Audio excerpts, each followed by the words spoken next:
Good afternoon, everybody. Christine Barconi here for week 2 of Buckeye Breakdown with Coach Bill Conley, Sports Director Jared Smalley, of course, here as well. Hey guys, how are we feeling about this big Penn State game that I feel like is a little less big? Well, not for Penn State. No. That's true. It's always a big game with Penn State. So I'm sure both teams are looking forward to this one. My favorite thing on Twitter back when they would call it a rivalry is when the Ohio State students would troll back, it's not a rivalry. I mean, different environment this year, though. It That's for is. Sure. That's going to be the big difference. I think the big thing, the lesson that we have learned from today's news out of Wisconsin is, if nothing else, do not take a week for granted. Be glad you played Saturday. Be hopeful you're playing this Saturday, and just kind of that's the strange scenario we've all been put in here as we How about navigate the this player for the season. Dodgers last night? Yeah.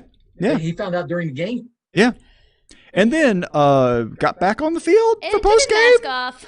with his mask off and celebrated. Well, they don't have another game, so I guess that's. It's one way to look at it. Unfortunately, Bill, I think that's you the gotta find logic a positive used. in it somewhere. That's right. Oh man, but I do think that's interesting. Is as we move forward here in Big Ten season, the way that they built the schedule, Christine, they gave themselves no wiggle room. There's no rescheduled date. Basically, games are not a forfeit. They're just a no contest. They're not played. And so you think about Wisconsin, Bill. I mean, that's a team that has a great chance to win the West. A really good football team, even with the issues they've had at quarterback and the injuries and the number issues. And you look at it now and you're like, well, it gets a little trickier. They have to play a minimum of 6 games per Big Ten rules. If there are other outbreaks across the league, if other games are canceled, all these tiebreakers start coming into play, and it's going to get real confusing and convoluted real quick. Yeah, you're rolling the bones each week. You just don't know. Yeah. What do you guys think, obviously, of the upset that happened with Penn State? Was that a fluke, or are they not as good as a team as people anticipated them being? Well, I think there's 2 things. That's all. First of all, Penn State pretty much owned the game. They more than doubled their yardage. The time of possession was 40 minutes to 20 minutes and everything. But 2 key things. They made key mistakes. They had too many penalties. They had like 10 penalties for 100 yards. Mm-hmm. They had 3 turnovers, 2 interceptions, and a fumble. And they missed opportunities. In the red zone, they were only 3 of 6 in the red zone. Indiana was perfect. We were perfect. Nebraska was perfect. And they missed 3 field goals. You can't do those things. It's a game of big plays. Football is today. And they made the bad plays. Indiana made it when they had to. Yeah, and then you look at it, Bill, from the standpoint of the quarterback. Clifford had a phenomenal day. An Ohio kid, by the way. Yeah. Had a fine game, except for the couple of turnovers. That fumble was on a drive that was going in for a touchdown. They were right near the goal line when that happened before the end of the first half. And so it wasn't just like they threw turnovers or they committed turnovers. It was when they happened in the course of the game that were really critical to them. And then you look at the end of the game and how they lost. And I mean, I think it was a touchdown. I think. That was weird. Yeah, I mean, it was one of those. It was so close you couldn't overturn the call. Exactly right. Yeah, you have to have that undisputed evidence, video evidence that it was definitely short or definitely in, and I don't think they could say either way, and it was called a touchdown. So, hey, or a 2-point conversion. 2 minutes, that game was crazy. It was. I mean, Penn State hasn't won. They score a touchdown. In reality, they should have probably got past the first down yard mark and took a knee, and they could have just kneed the ball the rest of the way out. Yep. But they score. Well, how do you tell your kids not to score? And they get the extra points. They're up 8 points. Pretty much got it locked. But then we get a 7-play, 75-yard drive by Indiana. But in that drive, there were 2 penalties. There was an offside penalty, and there was a personal foul against Penn State. Yeah. Penn State was their own worst enemy. They were. Spot on. And I think that's the thing, Christine, is that I don't think any Ohio State player or any Ohio State fan or any Ohio State person of interest should take any less respect or understanding of what Penn State is based on that game. It took some fluky things for them to lose. And, oh, by the way, Indiana isn't bad. The quarterback is back. They are definitely an improved team from a year ago. It's not like losing to Indiana was some sort of horrific embarrassment, especially on the road in overtime on a controversial play. I don't think that's some sort of shameful defeat, and I think the end of the season they'll probably bear fruit. You'll see how good a win that really was. I think on that though, their offense is really good. We know that they got really good quarterback and good receivers. I think their defense is questionable, and again, because Penn State owned the yardage game, but we'll find out as it goes how Indiana's defense improves. Yeah. So we are going to Happy Valley this weekend, but it's not your typical Happy Valley trip for the Buckeyes. There's no fans, no whiteout. I mean, it has been said that it's the hardest place to play in all of football. So do you think that will have an impact on how Ohio State plays, how they prepare? I know in the past they've piped in noise to the practice to make it extra hard for them at practice. Well, I think the environment, like we said last week, really the visiting team has more of an advantage this year than ever before because the crowd's taken out of it. Communication will be easy, those things. But, you got a great football team going up against and a lot of pride now that they lost that first game. So that's what you're more concerned about. Not so much the environment. It's not going to be happy about it. It's going to be quiet about it. Bill, Urban always said that the whiteout game, that crowd noise and the effect it had on a game was probably worth 7 to 10 points to the home team, which is, a fairly, I guess I could sit back and think about the games they played there, and it's probably a lot of accuracy to that when you look at, what some of those final scores ended up being versus the teams that were on the field that night.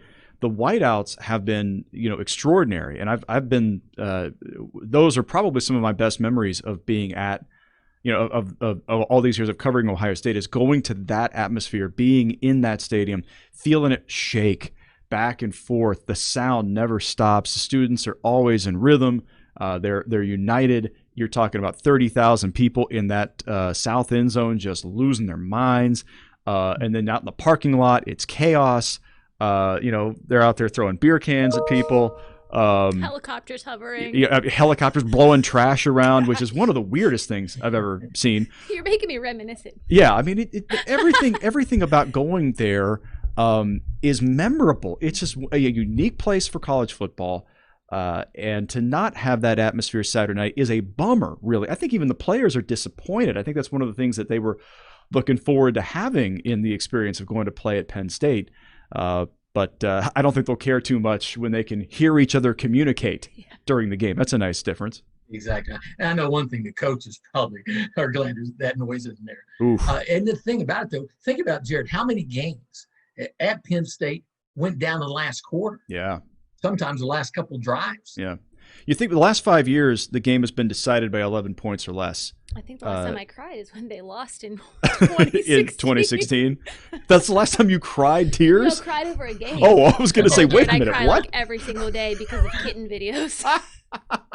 No, big cry over a football game. Well, the last time specifically sport-related was them blocking a kick and running it back, and yeah, that was crazy. I mean, it was, awful. But that was even no matter who you're rooting for, no matter if you're an impartial observer, no matter what it was. That night specifically was wild, man. That's a great game. And and obviously, both those teams moved on, had great seasons. But yeah, I think this is going to be, like every game in 2020, unique. From a Ohio State perspective, I think as they look back at Nebraska, Christine, I think they feel pretty good. Mm-hmm. I think they feel like there's two things there.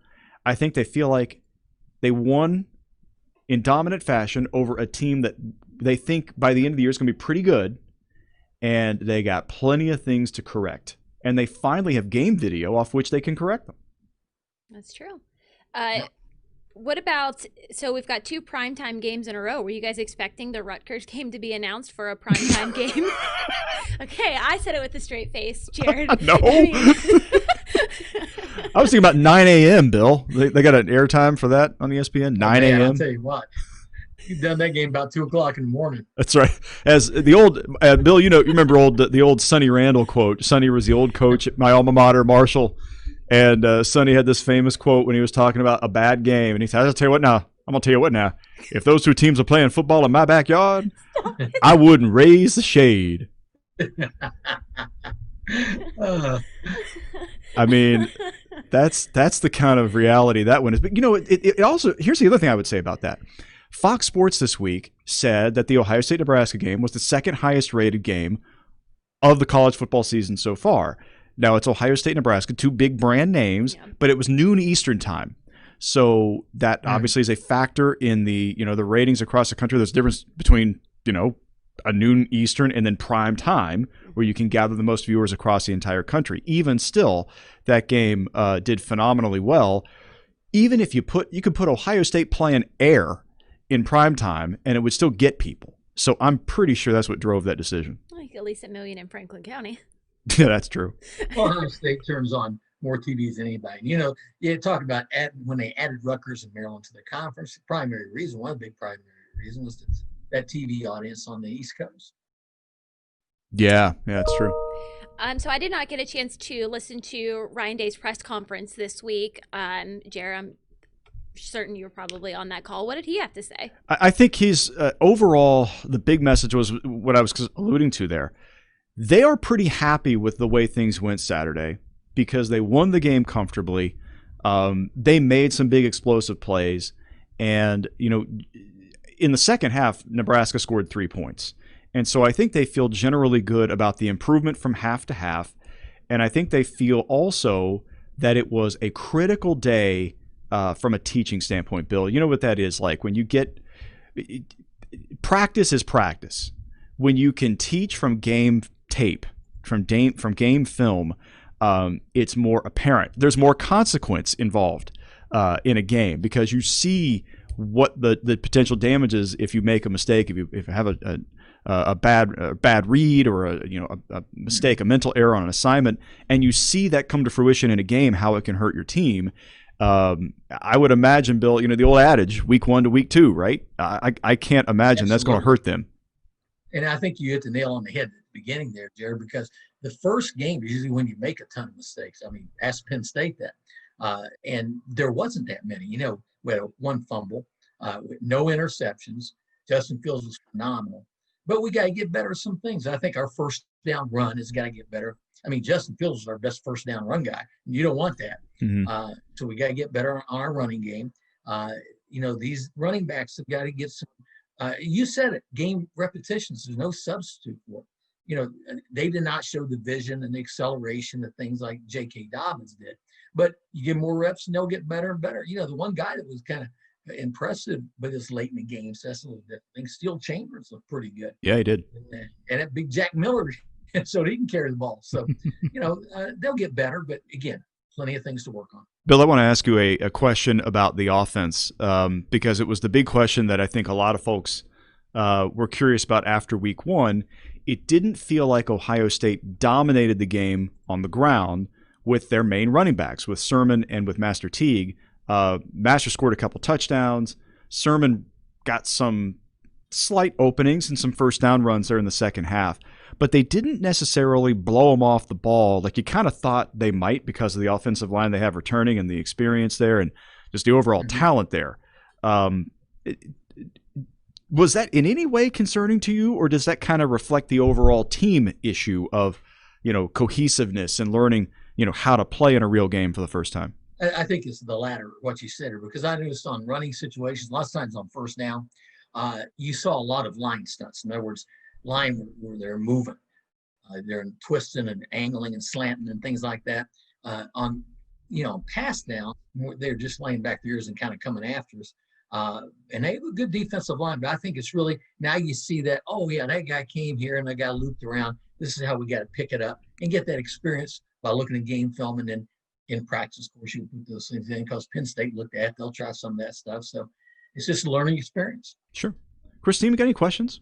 We don't have any questions yet. Just a bunch of fans saying "Go Buckeyes." Go Bucks. Yeah, you know the crowd. But I do have some questions. Just talking about Ohio State's schedule. The next time we see a ranked team, it is Indiana. And after that showing and their offense and different things like that, do you think Indiana comes into play as far as another hurdle to get across for Ohio State potentially making it to the Big Ten championship, national championship, etc. I think you always take Indiana seriously, and I think that this year in particular, because they have a talented quarterback, Michael Penix, who played very well Saturday, in particular late in the game, scored that the 2-point conversion there at the finish to win the game. Anytime you have a team that has a dual threat quarterback and has enough athleticism around him, they have one of the best named receivers in America, Whop Philyor. I love that name. And he's had a great career at Indiana. He's done a really good job there. They have some experience. They have some talent. They play decent enough defense that if you don't take them seriously, that's a mistake on your part. That's a good football team, but that's one of the hurdles out there. I don't think it's any more or less. I mean, look, you're only playing 8 football games, right? I mean, there's no reason to not show up every week. Certainly. Yeah, and that's really the youth of our defense is in secondary. Mm-hmm. And also our undercoverage has to be good. We had a couple mistakes on undercoverage on some just a little option routes and hook routes. So we got to get better at that. But we can't let that quarterback, like Jared said, another athletic guy. Almost all the quarterbacks are athletic quarterbacks. They have good offenses. And so we just got to get better at doing the little things. Yep. Defending the quarterback run, I think, would be the big takeaway defensively. And then you're exactly right, defending tight ends. And those routes are hard to defend sometimes for linebackers. Ohio State does have some speedy linebackers who at times, especially in the first half, didn't feel comfortable in their coverages apparently, and they had some opportunities to throw it. And that's, if you look at the Penn State game, no one's got a better tight end than Penn State, Pat Freiermuth, who is as good as anybody. He's a tremendous second leading receiver last week. That's right. He's just such a good athlete. I mean, it's just hard to believe one person in the same body could have all of those skills that he has: the speed, the strength, the blocking ability, the run after catch ability. He is special. And if you're talking about who can beat you, Pat Freiermuth can beat you. I mean, that's a good. Anybody would love to have him.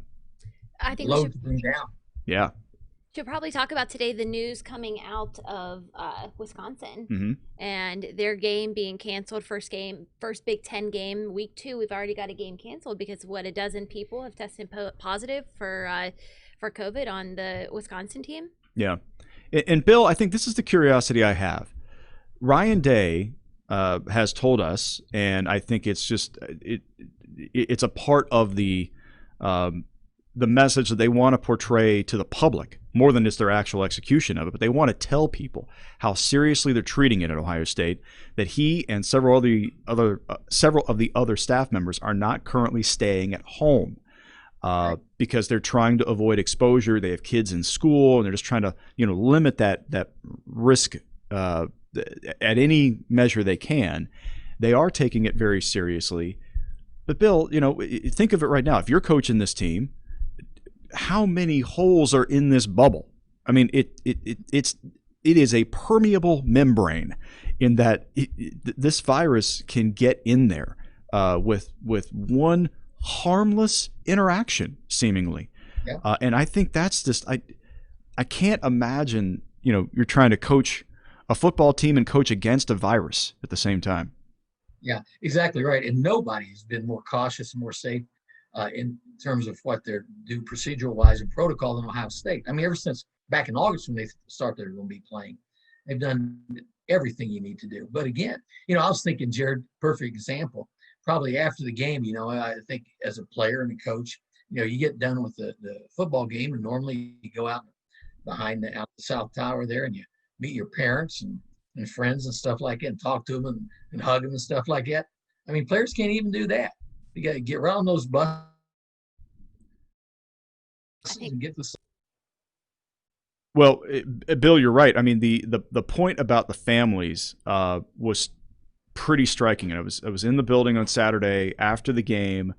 Obviously, the band's not in there now, so the team came over to the home side, if you will, where the parents were all seated, and they gathered there to sing the alma mater. So they're singing Carmen.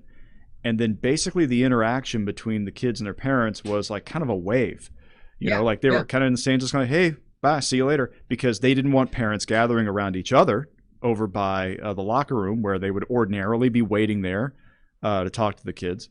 They basically just, bye, see you later, see you next week. We'll go over to Happy Valley. And by the way, Talk to you on parents, the phone. yeah, and parents can go to Happy Valley, by the way. That you can. There are road tickets available for players. Nebraska didn't use all of its tickets, but they were allotted. But they used a good percentage of them. So a lot of their parents were in the building on the other side of the stadium, and it's just such an unusual position. It's your own kid. And he is participating in one of the biggest things he'll ever do in his life, and you can't even really, celebrate that in person. But on the other side of that, if you don't, you are helping further their ability to play. You're doing everything you can to keep the train moving. But there are so many places where this thing go off the tracks. I think if anybody is used to thinking of the big picture and making sacrifices, it's definitely these guys who play football at such a high level. So it does stink. But on the other hand, I feel like they're so mentally tough for what they have to do season after season that kind of just another thing. Got to think of the big picture right now. That's a good point. And Bill, about that, firsthand the level of dedication that it just requires to even go out on the field, let alone be good. You know what I mean? And it just seems like for guys that have that kind of self-discipline to do that, this is just sort of adding one little layer to that. Not a little layer, but it's just adding another thing to a mindset that is predisposed to discipline. Oh, exactly right. And one of the positives, I guess, about playing the game, it does give you more time to become a student of the game. What I mean by that is you get to watch more film. You get to talking with your coach on what can I do to get better and things like that. So, that was one thing I noticed. I thought, sorry, Jared, the quality of the game did not drop off that much. Now, one of the things, they don't have anything else to do. You only play so many video games, trying to get your studies done and everything like that. So that can be a positive. And you know what? That's a situation. That's a really good point, because sitting there Saturday, I sat basically in the last seat in the front row of the press box to the far left. I had a really pretty view of what it was like. And if you didn't come to that game with, I had 16 years of covering this team and, being in some of the greatest atmospheres in the history of college football in that place, if you don't come to that event with that in the back of your mind, it's a normal football game. You're watching them play football. Nothing's unusual about it. To Bill's point, I mean, high-level plays were made. There were strategic moments involved. It was all the normal elements of a football game. But if you come to that building knowing what it's supposed to be, then it takes away that element. And you sit in those TV timeouts, and it is stone cold silent in that place. And that is look, I don't care who you are. That's never not going to be weird. Yeah. It's just bizarre, and it when you know what it's supposed to be like, kind of hurts your heart. Yeah, and you probably noticed the same way I did, because I had to do a radio pregame broadcast. Is that it was an eerie feeling on that campus before the game. Yeah, you didn't have the tailgating, you didn't have the vendors selling food, you didn't have a whole bunch of students running around going OHIO. It just wasn't there. The atmosphere was so different. It was. And the only thing that was the same was once the ball was kicked off, the quality of play on the field was the same. Yeah. I took some pictures. I sent them to actually Christine on Saturday, just trying to document how weird our day was. And I hope those pictures reflected that, because it was like a ghost town. I mean, when you walked up, right up near the, the Jesse Owens Memorial, looking at the rotunda, and there were 3 random kids walking by, looking, peeking down the ramp, and they moved on with their day. That hurts my heart. Yeah, and it was like, oh, that got me. There were things that just, were just a constant reminder of the oddity of it all. But you also, I think, have to salute all of the work that has been done to even make this possible, right? I mean, all of the protocols that have been put into place and the procedure we went through to even just get in the building, just to give the athletes a chance to go play football. And, some of the pushback today nationally about the coronavirus outbreak at Wisconsin has been, well, the Big Ten didn't give themselves any wiggle room, and they really only did this to get Ohio State in the playoff. And I'm like, wow, okay. Wow. That's a heck of it. Well, I guess we can also say that the only reason SEC is playing is to get Alabama in the playoff. The only reason the ACC is playing to get Clemson in the playoff. The only reason anybody plays is to get to the playoff. That's period. It. Nobody look. Rutgers is only here to get to the playoff, guys. That's it. Jared, and Rutgers, by the way, Rutgers is 1-0. Should I remind you? Rutgers is 1-0. Rutgers beat the brakes off Michigan State the other day. Fighting Shianos. They sure did, man. They look good. I'm not hating. Hey, Brendan White looks pretty good for them. We know he's a pretty good player. You go to New York City once every other year, yeah? I love going to. I think the Rutgers campus is great. It's just bizarre because it's like 4 different campuses all spread out over this huge geographic area, and half the time I don't know where I am. Okay. But it's. I tell you. Look for the bowl with lights. And they played the first college football game there, Bill. That's right. That's where it all started. I mean, it all started there. That's the birthplace. Guys, you're full of fun facts. Oh, we got all the fun facts. You should have heard Bill's fun fact last week. We will not repeat it, Bill. We can't. We can't repeat this. But Bill's fun fact about Nebraska last week. It was, you know what? If you listen to Bill's radio show, you know. If you don't, maybe we'll tell you offline. Okay. I want to hear more it's not appropriate. Of that old coach of yours. You meant more Sonny Randallisms? You don't want to hear. More Sonny Randall. I got 100 of them, but no, that's not a good idea. But yeah, I mean, I'm excited. I think Saturday, regardless of the circumstances, Bill, I think this is a game this is the one you circle, right? In terms of the talent in the Big Ten, there's pretty much 3 teams at the top. It's Ohio State that has the most talent, arguably of anybody in the country, and right there with Clemson and Alabama. They're all sort of competing there. And I guess also LSU in that regard. And then you take a step back. Georgia, sorry, forgot them. And then you take a step back in the Big Ten, and you're probably looking at Penn State and Michigan, who are 2 and 3, and probably in that order with the recent recruiting rankings and what they've done. James Franklin's done a really good job at Penn State. So the only concern, Bill, from a Penn State standpoint, they're now down to their 3rd and 4th running back. And, you wonder if they'll be able to make those explosive plays in the ground game that you would need to keep Ohio State's offense off the field. Yeah, and they got the same concern we have. Your quarterback can only take so many shots running football. And they got Clifford, and he's their guy that makes things happen, man. You don't need to get hit that much. But there's some pressure on James Franklin, though. He's done a great job, but he hasn't done, the job against great teams that Penn State feels he should have done. Yeah, and they've got the talent. And he feels like he made a mistake last week. He feels like he made a mistake the last 2 minutes of the game. Yeah. I don't think he really did, but a lot of people are saying he did by not having the guy, take a knee before he got to the end zone. But he's a really good coach, but he's feeling some heat.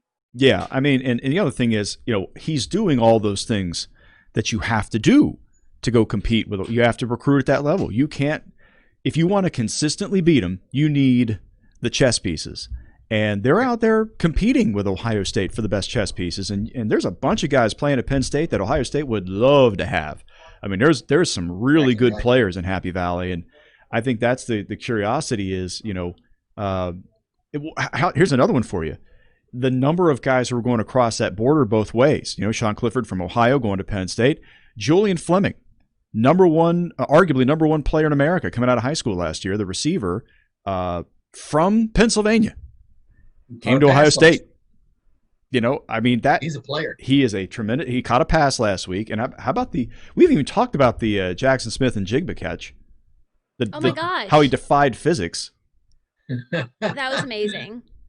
They didn't call it at first, and then Justin and Haley and I are all watching it together. Whitney and I were all watching it together, and we're like, I think he got it. You know why they didn't call it a touchdown? Because they didn't believe it. Right. It was amazing. and Bill, when you have young receivers like that who can make spectacular plays, it can put coaches in weird positions because a big part of playing out wide is your ability to block. And sometimes those athletes who are so phenomenally athletic and talented and can make those wild catches also might not be the best moving people. And so it's that difficult balance that coaches are always wondering, why do they just play all those guys all the time? And I think that's probably a bigger factor than folks realize. Yeah. What do you think? Let me give you 2 names from the past. Chris Carter. Yeah. Yeah, who you would know very well. Yeah, Terry Glenn. Yeah. Those guys made instant impressions because they could catch anything, acrobatic catches, just like our guy did on Saturday. So that's how you get on the field. But you're right. You got to block, and you have to really be a smart player to be a starting wide receiver as a freshman, because you have to understand coverages. Yep. You have to understand run support schemes and know what to do at a boom, snap of your fingers, make an adjustment. And Bill, Chris Carter overcame his high school coaching, and that's probably the best part of his story. Yeah, his high school coach's average is good. I'm assuming it was you, Coach. Middletown, baby. You show me a great player, and I'll show you a great coach. Wait, that's where Justin's from, yeah? Oh, where is he from? Greenon, or I thought Justin was from Middletown. I forget the name of the town. Oh, very close. To Daggone it! I got to look this up. Sorry. That's going to drive me crazy. Justin, if you're watching, comment. I'm sorry, Justin. I forget the high guys, school. Before we wrap up, I want to get your takeaways. How do you guys think Saturday is going to turn out? Is it going to be Ohio State, Penn State? Is it going to be a lot, a little? What are your predictions? Bill, you first. Well, I think obviously it's going to be a close game. I think Ohio State by about 10 points.